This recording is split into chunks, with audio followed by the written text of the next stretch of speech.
अखण्डलमण्डलकरं व्यक्तजेन चराचरं तत्पदोल्लसितं जेन तस्मै श्री गुरुवे।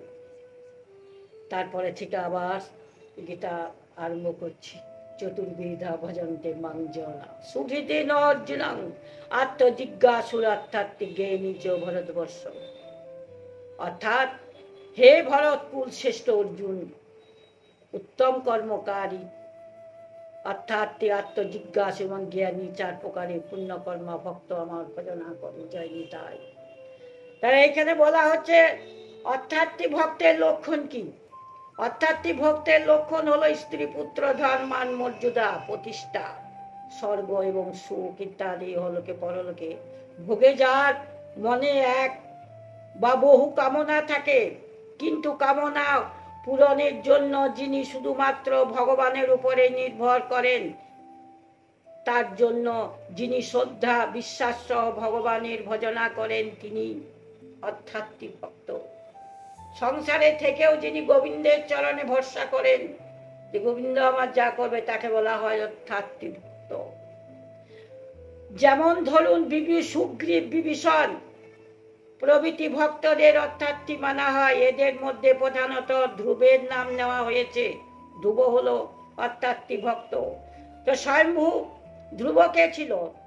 ধ্রুব স্বয়ম্ভু মনুর পুত্র উত্তানপাদের সুনীতি এবং সুরুচি নামক দুই রানী ছিল। উত্তানপাদের দুটি বউ ছিল, সুনীতি এবং সুরুচি নামক দুই রানী ছিল। সুনীতির পুত্র ছিলেন ধ্রুব আর সুরুচির পুত্র ছিল উত্তম। রাজা উত্তানপাদ সুরুচিকে বেশি ভালোবাসতেন। একদিন বালক ধ্রুব এসে যখন পিতার কোলে বসলেন, তখন সুরুচি তাকে তিরস্কার করে কোল থেকে নামিয়ে দিলেন। তুমি অভাগা, যেহেতু তোমার জন্ম সুনীতির গর্ভে হয়েছে, রাজ সিংহাসনে বসতে গেলে আমার গর্ভে জন্ম নিতে হতো। যাও, শ্রীহরির আরাধনা করো, তাহলে তোমার মনোবাসনা সফল হবে। জয় রাধে। বিমাতার ভর্ৎসনাপূর্ণ ব্যবহারে ধ্রুব অত্যন্ত দুঃখিত হলেন। তিনি কাঁদতে কাঁদতে তার মা সুনীতির কাছে গিয়ে সব জানালেন। সুনীতি বললেন, পুত্র, তোমার মা সুরুচি ঠিক বলেছেন, ভগবানের আরাধনা না করলে তোমার মনের ইচ্ছা পূর্ণ হবে না। ভগবানকে ডাকো, তোমার মনের ইচ্ছা পূর্ণ হবে। মাতার কথা শুনে রাজ্য প্রাপ্তির আশায় বালক ধ্রুব ভগবানের ভজনা করার জন্য গৃহ হতে বার হলেন। পথে নারদের সঙ্গে দেখা হলো। তিনি তাকে গৃহে ফেরাবার চেষ্টা করলেন, কিন্তু রাজ্য দেবার কথা বললেন, কিন্তু ধ্রুব নিজের সিদ্ধান্তে অটল থাকেন। তখন তিনি ধ্রুবকে ওম নমো ভগবতে বাসুদেবায় এই দ্বাদশ অক্ষর মন্ত্র এবং চতুর্ভুজ ভগবান বিষ্ণু দানের উপদেশ দিয়ে আশীর্বাদ করলেন।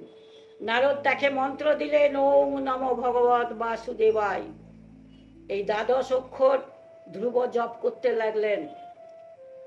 ধ্রুব যমুনা তটে মধুবনে গিয়ে তপস্যা করতে লাগলেন। তার তপ ভঙ্গ করার জন্য নানা প্রকার ভয় লোভের কারণ প্রদর্শন করা হলো, কিন্তু তপস্যায় অটল থাকলেন। ভগবান তখন তার একনিষ্ঠ ভক্তিতে প্রসন্ন হয়ে দর্শন দিলেন।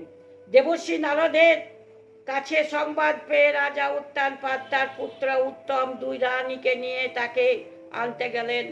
তপমূর্তি ধ্রুব তাদের সঙ্গে পথে মিলিত হলেন।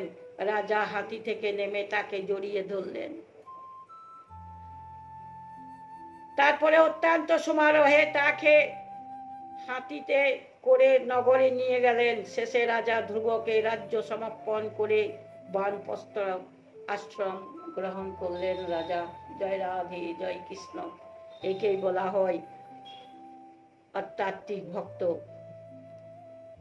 জয় রাধে, জয় কৃষ্ণ, জয় বৃন্দাবন। হরে কৃষ্ণ কৃষ্ণ কৃষ্ণ হরে হরে।